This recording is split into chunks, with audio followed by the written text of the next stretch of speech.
Agora é hora de entrevista importante aqui no CNN 360. O governo federal anunciou hoje o Plano Safra de 2025-2026, que vai destinar mais de 516 bilhões de reais em recursos para a agricultura empresarial. Para detalhar o investimento e o plano deste período, desta atual safra, a gente vai conversar com o titular do Ministério da Agricultura e Pecuária, ministro Carlos Fávaro, ao lado do meu amigo Daniel Richtner. Meu boa tarde, ministro, boa tarde, Richtner. Vou pedir, meu caro, para você começar a abertura com a primeira pergunta por aí.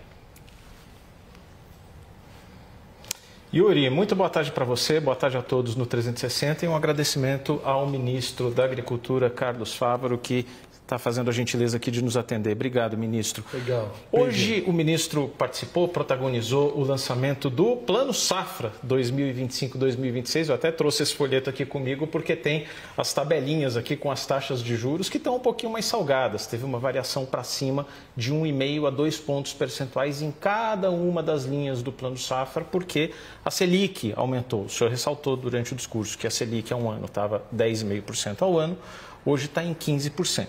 Diante disso, ministro, este Plano Safra que foi lançado hoje, parece que não é o ideal. Foi o possível fazer com uma taxa de juros de 15%? Legal. Muito obrigado, Daniel, pela sua presença. Yuri, boa tarde a todos que nos assistem pela CNN. Bom, na realidade, Daniel, foi um exercício de muita dedicação e esforço do governo para construir o terceiro plano safra recorde do governo do presidente Lula, 516,2 bilhões de reais para esse novo plano safra, diante do cenário com uma Selic de 15%. Eu não sou economista, mas na minha avaliação está desproporcional a taxa de juros no Brasil. Veja, os gastos públicos, que a oposição fica sempre tratando, que fecharam 2024 dentro do regime fiscal brasileiro, do regime do teto de gastos. A inflação controlada no Brasil. O crescimento de forma sustentável, muito acima do que a década anterior. Desemprego caindo de forma vertiginosa, a renda do trabalhador crescendo, o resultado da balança comercial muito positivo. Portanto, uma Selic a 15%, ela é um descompasso neste momento e que afeta muito a formação do Plano Safra. Veja, primeiro, a própria equalização. No momento de restrição orçamentária que vivemos, com 4,5 pontos percentuais a mais com relação ao Plano Safra passado, encarece muito essa equalização. Por isso o esforço do governo. Por isso que nós ainda subimos só, e veja que é importante falar isso, subimos só 1,5 pontos percentuais em algumas linhas e 2 pontos percentuais em outras, diante de um aumento da Selic de 4,5 pontos percentuais. Além disso, o funding fica restrito, porque você tem uma migração da poupança rural, por exemplo, que é uma grande fonte de recursos, ele migra para outros tipos de investimento. O rentista hoje está atrás de uma Selic de 15% e linhas que remuneram nesse ponto muito mais que a poupança. A própria renegociação em função da seca no Rio Grande do Sul, que precisam alongar as parcelas de investimento e custeios do ano passado para até 3 anos, investimento para a última parcela após o vencimento total do contrato, custa para o Tesouro também. Então, um cenário difícil de construir. E vem, então, uma dedicação, primeiro, de toda o Ministério da Fazenda, a equipe do Haddad, a Casa Civil e, finalmente, o presidente Lula, compreendendo que, ao fazer um plano safra robusto, a gente produz mais, estimula a economia a continuar crescendo, gera emprego, gera excedentes de alimentos, controlando, então, a inflação de alimentos e excedentes para exportar. Só uma ponderação, ministro. É correto mesmo a gente falar em um plano safra recorde, porque ele saiu de 500 e pouquinhos bilhões no ano passado, na versão passada, 508 bilhões, para 516. Tem um acréscimo de 1,5% mais ou menos em relação à versão passada. Mas a inflação foi maior do que isso. Então, em termos reais, o valor é menor. Mas o critério não é esse. Onde ele passa a ser recorde é no direcionamento. Por exemplo, os recursos equalizáveis, principalmente E essa é uma demanda, inclusive, do setor, as entidades representativas de classe, era mais recurso para custeio e até um pouquinho menos para investimento. E foi assim que nós calibramos. E veja que o custeio saiu de 92 bilhões equalizados para 113 bilhões. É aí que é o grande recorde, estimular mais o custeio. E aí também o aumento do teto dos Pronamps de 3 bilhões do orçamento, da renda do produtor que se enquadra dentro do Pronamp, de 3 milhões para 3 milhões e meio, vai colocar mais gente para dentro na taxa de juros mais vantajosa para custeio. Então, nós estamos estimulando o custeio, estimulando para que o produtor faça uma safra com mais tranquilidade e um pouquinho menos de investimento nos recursos no investimentos. Porque a gente quer uma super safra brasileira. Momento de crise, de Selic muito alta, é estimular a produção de alimentos. E é isso que nós fizemos e é aí que está o recorde deste Plano Safra. Deixa eu passar a palavra para uma pergunta aqui do Yuri Pita. Yuri, com você. Obrigado, Richtner.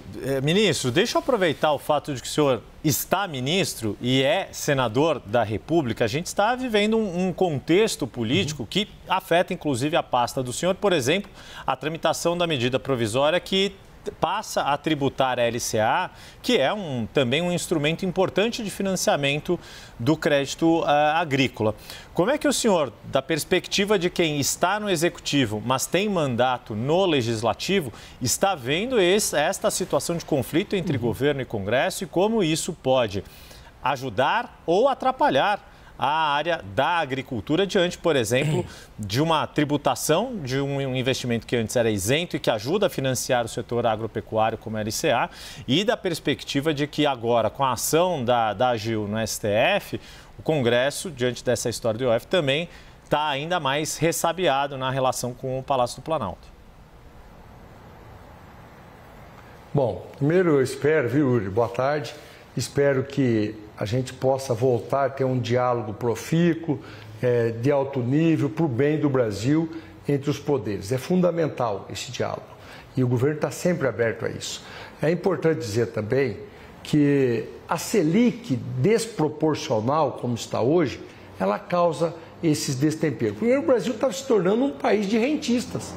Não afeta o produtor rural, mas é uma tributação daquele que fica aplicando recursos, que é muito importante, os recursos para financiar a agropecuária. E esse cidadão, este aplicador de recursos, esse investidor que investe numa LCA hoje com Selic de 15% e inflação de 5%, ele tem uma margem de 10% líquida. Se compararmos com as outras letras de investimento, com as outras fontes e oportunidades de investimento, todas elas tributam imposto de renda de 15% a 22,5%, com média de 17%. A LCA, ainda assim, é a menor de todas as tributações, com 5%. Portanto, ela que vai mais dar um resultado líquido ao investidor. Com inflação de 5%, a LCA de 15%, é uma grande oportunidade de investidor. E é uma fonte também para que o governo possa equalizar as suas contas.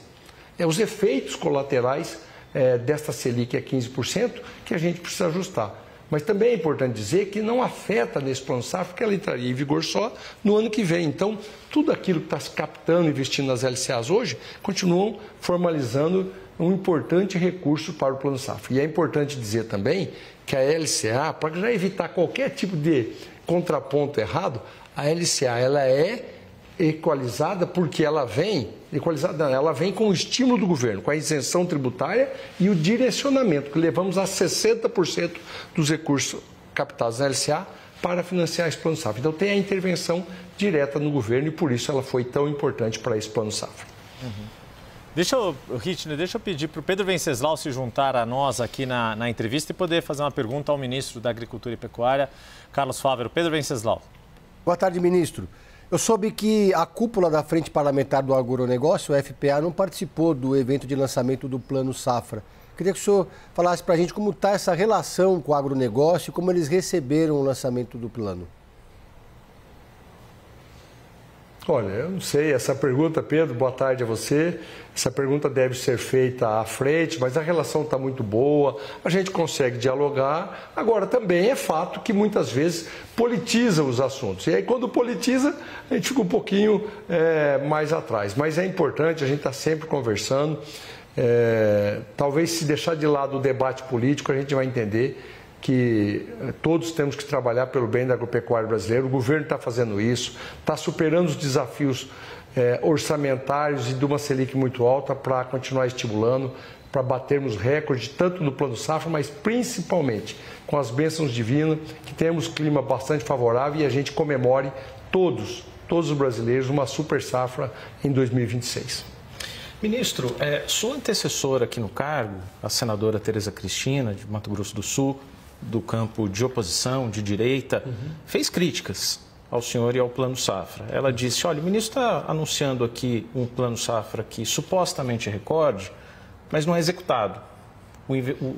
A execução orçamentária do Plano Safra é baixa e ela cita dados da CNA que indicam até maio 70% só em relação ao ano todo, julho do ano passado até maio deste ano. O senhor fez uma rápida citação a ela no evento, e não foi uma citação, digamos, elogiosa. O senhor responde como a ex-ministra Tereza Cristina? Eu tenho um grande respeito e admiração pela ministra Tereza Cristina, como por todos os outros que me antecederam. Desde o dia que entrei neste ministério, eu sempre fiz questão de ressaltar que a agropecuária brasileira é tão forte, tão pujante, graças a homens e mulheres vocacionados no campo e a políticas públicas implementadas pelos ministros que me antecederam. Todos. Muito bons ministros. Espetacular. Como não falar, olha, lá de Alice Paulinelli, de falar de Roberto Rodrigues, de Blairo Maggi, de Guedes Pinto, de Cátia Abreu, Deri Geller, Tereza Cristina, Marcos Montes, todos muito bons ministros. E eu tenho essa admiração por ela. Mas o campo está, hoje, esse debate no campo político. Eu não ousaria a fazer uma crítica infundada a uma política pública de um ex-ministro. Veja, se a performance não foi de 100% do recurso equalizado, e tem uma justificativa para isso, talvez acho que chegou em 85% até o final do Plano Safra, é porque há também uma onda, por exemplo, de recuperações judiciais que fragiliza o crédito. Então, a instituição financeira, de vez usar o recurso equalizado, ela prefere ir para a CPR, porque há uma blindagem jurídica na cédula do produtor rural e na alienação fundiária com relação à CPR. Ela tem uma proteção contra o crédito que vai para a recuperação judicial. E por isso, talvez ela esqueceu de dizer que houve um acréscimo significativo de 150%, operou mais 100%, mais 50 e poucos por cento, 55%, se não me engano, na linha de CPR. Mas aí é uma opção do agente financeiro. Ele operou até mais recursos do que estava previsto na linha de CPR. Ex-ministra Tereza Cristina está errada ou está certa? Não. O Plano Safra é robusto, é forte e operou mais do que foi anunciado. Agora, em determinadas linhas, pode ter operado a menos, mas teve outras linhas que operou a mais. E o Plano Safra resultou, então, num recorde absoluto, inclusive na execução de 24 a 25. E tenho certeza que vai fazer isso no próximo Plano Safra, agora que nós anunciamos hoje. E o resultado é a super safra brasileira, de mais de 1 bilhão e 100 milhões de toneladas. É isso que é o resultado. E o Plano Safra está cumprindo um papel de estimular. Como disse, se o recurso equalizado, os bancos não performaram 100% deles, performaram em torno de 85%. Mas o recurso da CPR foi 155%. Aumentou neles por critério do banco, que tem essa discricionalidade. Mas, ao todo, o Plano Safra cumpriu o seu papel. E é isso que a gente tem que trabalhar com a verdade para o produtor e para a informação da população. Yuri? Daniel Rittner, queria agradecer a você por nos ajudar a viabilizar essa entrevista, em especial agradecer ao ministro Carlos Fávaro, titular da pasta de Agricultura e Pecuária, por poder nos explicar aqui o papel do Plano Safra para o ano de 2025 e 2026. Ministro, sempre portas abertas aqui no CNN 360, muito obrigado mais uma vez, sempre muito gentil em nos atender. Obrigado, Daniel Rittner, sabe como é, entrevista boa a gente quer sempre mais, então te espero na próxima entrevista aqui. Obrigado a ambos. Legal, muito obrigado. Vamos seguindo por aqui. Obrigado também ao Pedro Venceslau, que participou da entrevista aqui conosco.